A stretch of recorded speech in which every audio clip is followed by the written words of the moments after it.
All these years I've served under various prime ministers, and not all of them said what I'm about to say, but there was a certain illusion which existed that the American policy is such that the State of Israel finally will have to retreat to the 47 lines or boundaries.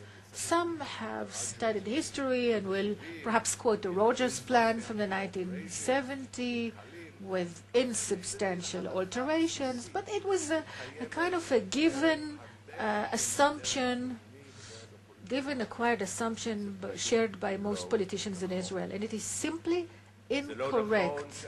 It is incorrect when you read the UN Resolution 242, the Security Council, which called upon Israel to retreat or to withdraw from territories, not the territories.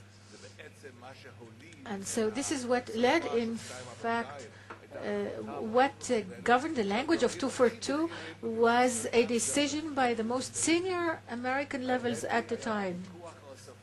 And the discussion on the language of 242 went as high up as Kosygin and Reagan. As for the Bush letter of the 14th of April 2004, this is a letter which was born as a result of Israeli-American negotiations. So there is an Israeli party and an American party to the letter.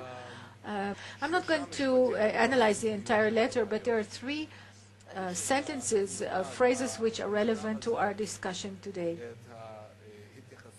There is the reference, the very famous reference,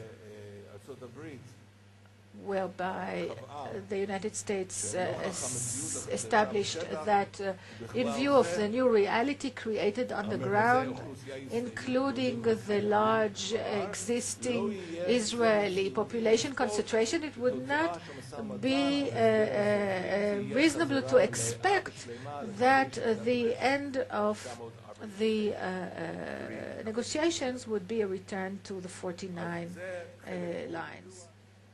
Another sentence, no less important, was that the States continues and reiterates its staunch commitment to Israel, including defensible borders, safe and defensible borders, and strengthening the capability of Israel to deter and to defend itself by itself against any threat or combination of threats. Since we are all talking about the famous flotilla of yesterday, there is one sentence that's very relevant, and I must quote it.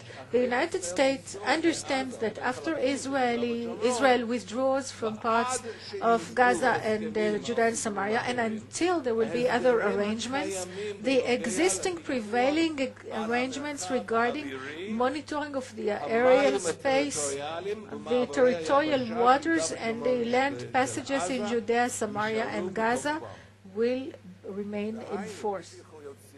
Now, somebody can be cynical and say, so Bush wrote, so what? So he wrote, big deal. But this is not stopped by that letter. In June, the two houses of the American Congress, the Senate and the House of Representatives, both voted for a resolution which recognized the Bush letter. In other words, it was endorsed by the American Congress. Now, the question is, after having heard all these positive points, what is the present-day status of the Bush letter? Is there a political continuity between one administration and the next?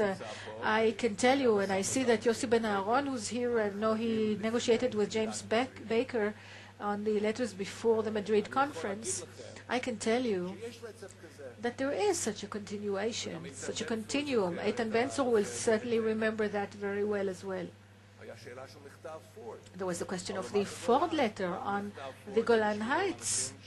Was this letter only for people who study an introduction to American diplomacy at the Yale University, or is it still relevant? Well, they renewed the commitment to the Ford letter in 91, in 96. Namely, these letters do have a continuum. And even though it came from a Democratic administration and then being endorsed by a Republican government, but these letters remain in force, especially if they are endorsed by both houses of the Congress.